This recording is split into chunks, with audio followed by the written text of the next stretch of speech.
Hey guys, welcome back to r/MaliciousCompliance. Today's video is gonna be all about crazy entitled bosses firing the wrong people and then deeply regretting it. Let's dive right into the video. The first malicious compliance story is titled, "Manager told me I was fired as a joke, huge mistake." I worked for a car dealership as a lot porter. I had gotten into an accident that totaled my car right as I was purchasing a house, which led to a predicament because you don't want to buy a new car while buying a house. Shortly after buying the house, I found a different job in a field that I love. So then I put in my 2 weeks notice and then I went and bought a car from a different dealership because my wife wanted a specific car that my dealership did not sell. I also knew how slimy the one I worked for was. A few days after the purchase of both house and car, one of the sales managers asked me if I was ready to buy a car from him. I did not disclose the fact to anyone that I bought from a different dealer. I informed him I already bought one, so he looks at me in the most serious face and asks if I want to pack my things, basically because I was not loyal to his dealership. Knowing I already had a better job that was able to start me immediately, I said sure and turned and walked away to pack my things. He then realized I was not gonna put up a fight, so he immediately started laughing and told me he was joking and how they would never fire anyone for going somewhere else. But I already knew a few people that had gotten fired for that exact reason. I told him I don't appreciate being fired as a joke because first, I do have a 1.5-year-old kid, and if I didn't have a job lined up, he could have seriously hurt me financially, but I ended up leaving feeling relieved because this was not a good job. The funny thing is, he called me about 30 to 45 minutes after I left because I had left keys to multiple brand new trucks in my desk that had to have the plastic removed and get parked. It turns out since he fired me, they made him take care of the stuff. I'm now fully enjoying my new job with the best bosses I've ever had. I know I probably took it too far, but I don't regret it. By the way, there was a few good sales managers that really cared and I don't want to throw them under the bus, but the job got too tiring because of the bad ones. I hope this made sense as I'm writing this when I'm so freaking exhausted and sick. And yeah guys, if you've ever left a job with malicious compliance, please let me know in the comments because I would love to hear that story. And while you're at it, please don't forget to post some star emojis as well as like the video if you want to support me. The next one is titled, "New Karen Boss Demotes Me for Being Useless." So I'm not someone who necessarily needs to feel recognized at my job. I've had plenty of people tell me that my previous company was not paying me enough for all the work I did. I was fine as far as all that was concerned. I could pay my bills while still building up a solid retirement and being able to travel for vacations. I was incredibly privileged and was not about to go complaining to management for a raise or start applying around to see if I could get more money. I also was under the assumption that the higher-ups at least knew how crucial I was to so many of the operations of the company without ever hearing it explicitly.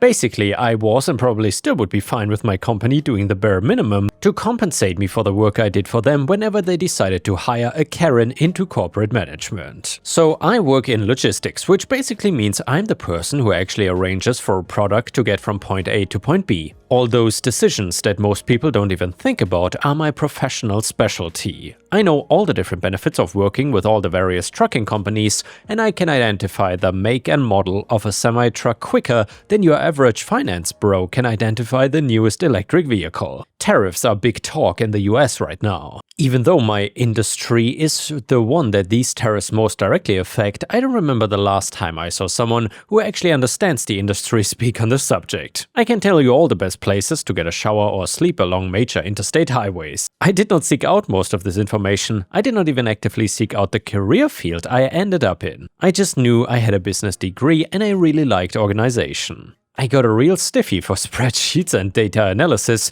What this ended up meaning was that upon receiving a job as a low-level secretary for this business, I quickly found that I had a knack for understanding logistics. I spent a couple of years impressing a few people, and I ended up in a logistics role within a company that transported millions of dollars worth of product a year. Although I still had a few promotions ahead of me, this first role taught me most of what would make me invaluable in my role over the course of my time with my first company. I did not have a lot of power, but I did have plenty of time to truly understand the fleet and the people within it. I got to understand the relationships and care that needs to be taken to ensure that numbers are actually met. Ultimately, all those rows and columns in my Excel spreadsheets were results of a horde of individuals all having their needs met and being given a clear and executable plan of action. The role I would spend the last half of my time with my first company in was logistical coordinator. Not the most glorious of titles, no executive or president or god king emperor, still it paid my bills without causing me to starve myself. It wasn't what I would consider a dream job, but I had as much fulfillment as I needed from my professional life. When Karen came along as an out-of-company hire into corporate management,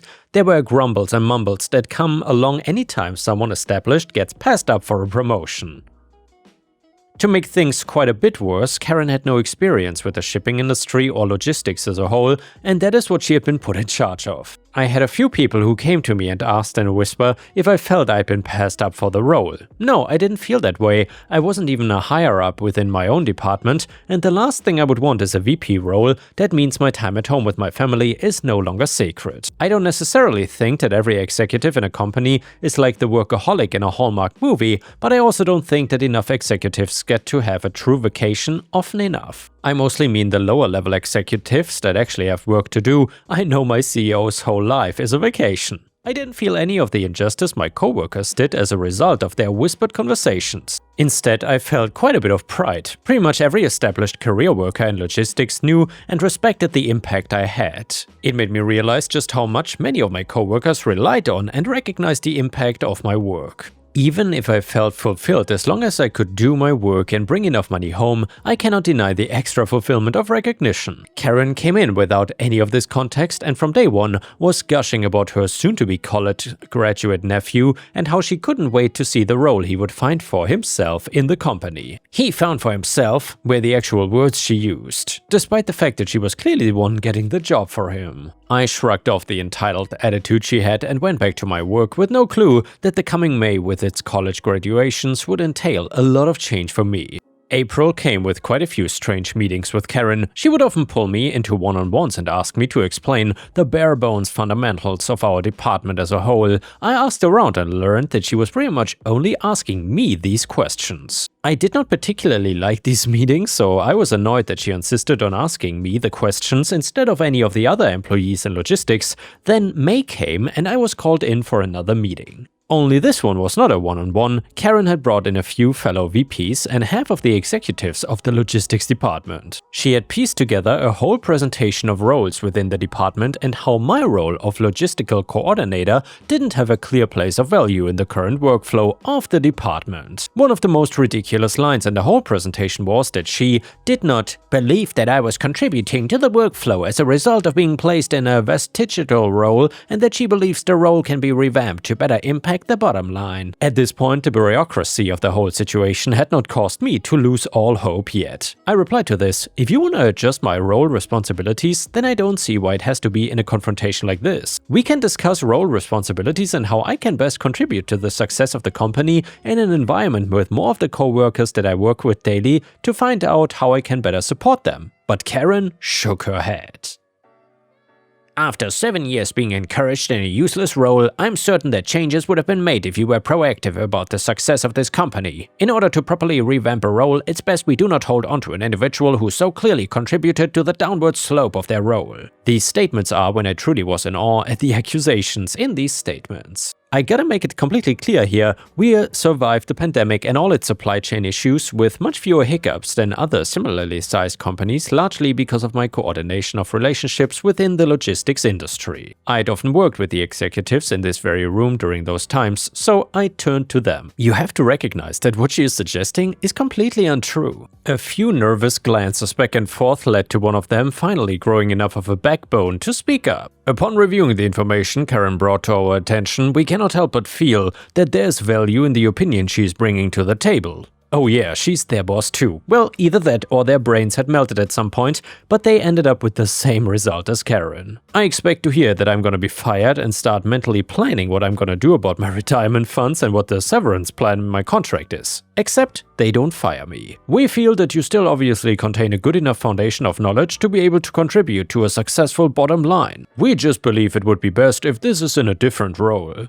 I did not have many opportunities to try to speak, but considering I would have needed to pick my jaw off the floor, I did not even want to try. They were demoting me to a role that cut my pay nearly in half, 40% specifically. I claimed it was ridiculous, to which Karen told me, "We are being generous by keeping someone who has proven to be dead weight in the company. If you're not happy with our compromise, then I would suggest you quit so we can bring in one of the countless replacements that can do a better job than you." They were still asking me if I could leave my notes so they could decipher what information within my job role was actually accurate. Well, this is scary to me at first, so I don't give an answer just yet. When I leave though, I go straight to my office to find Karen's nephew throwing all my personal effects into a few cardboard boxes without any delicacy or organization. I force him out of my way and out of the office before packing up my things and leaving. I decided to listen to Karen's demands though. I quit, and before I did, I left plenty of the useless notes that she was expecting in a file for her nephew. I called my personal contacts at various companies we worked with and told all of them of my unfortunate situation. They all sympathized and asked if they could do anything to protest the decision. I told them I didn't want to affect their bottom line, but I was not gonna make it easy for my previous company either. All the phone numbers I left were the basic corporate numbers, which can take hours to get a person on the line. I basically left the equivalent of a Wikipedia article on the various documentation and relevant numbers for shipments. I left a calendar with schedules of shipments, locations, and dispatcher information, but without any of the specified contacts or distributor specifics. I knew that this calendar would fall apart quickly.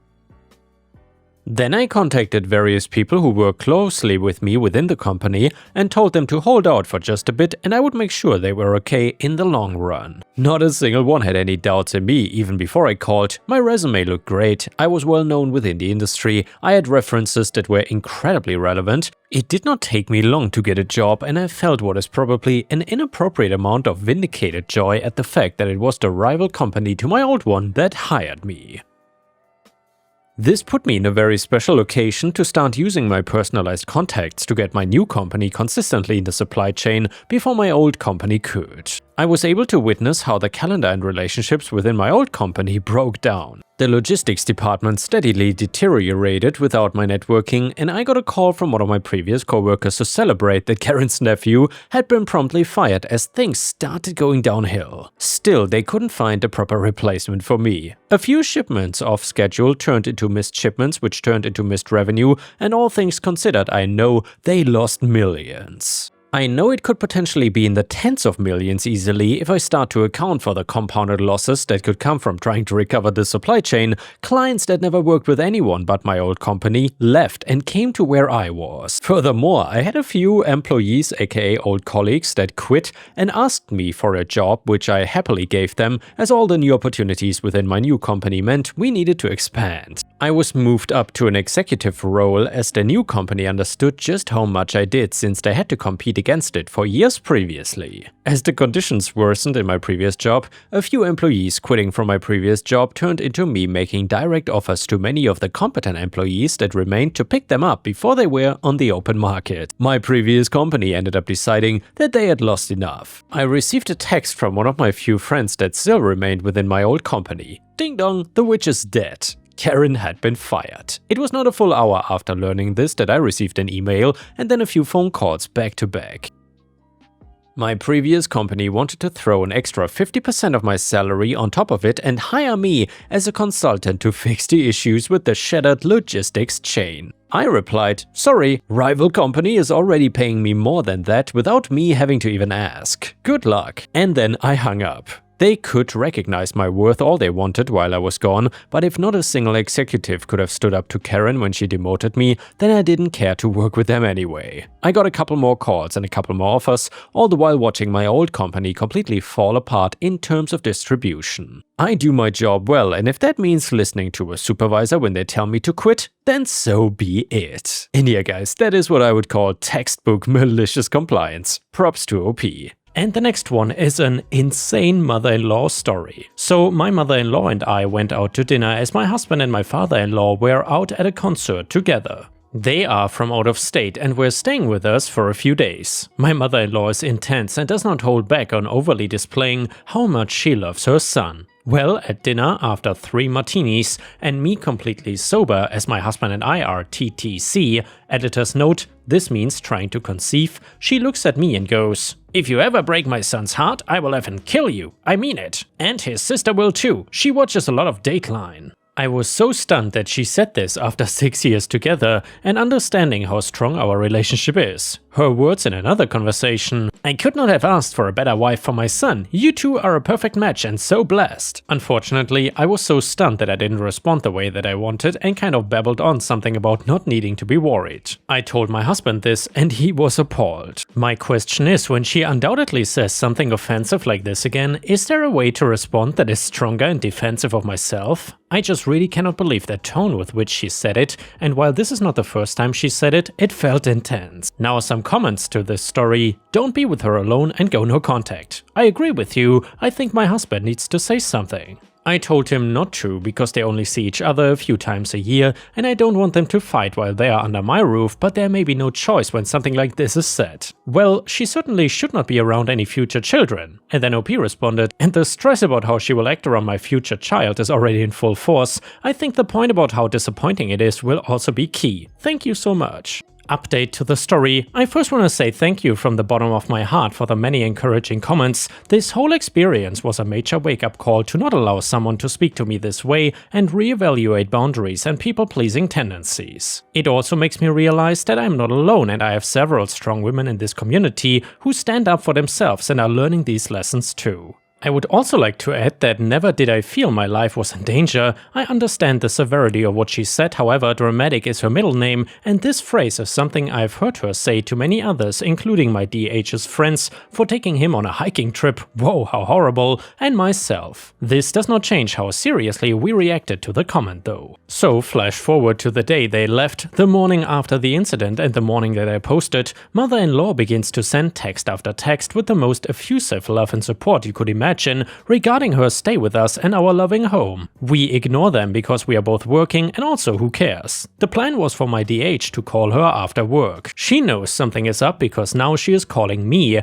I let it go to voicemail and having her husband, who rarely messages me, to see if I'll reply. My husband calls her as soon as he gets home and absolutely blasts her. While he was firm and calm, there was no mistaking that she was silent while he told her how unacceptable, disappointing, disturbing and unnecessary that comment was. Her response? "That's just how I talk." Dear husband explains that no one speaks to his wife like that and no one understands her disjointed state of mind except for her. The call then ends. However, she calls him back 10 minutes later, classic move once she's thought about what manipulative thing to say, and we just ignored it. The following day rolls around and she calls again, this time saying that she was joking and we took it the wrong way. DH leans into her again and we decide that I'll never be left alone with her. The hilarious thing about it is that dinner was the first time we were ever alone.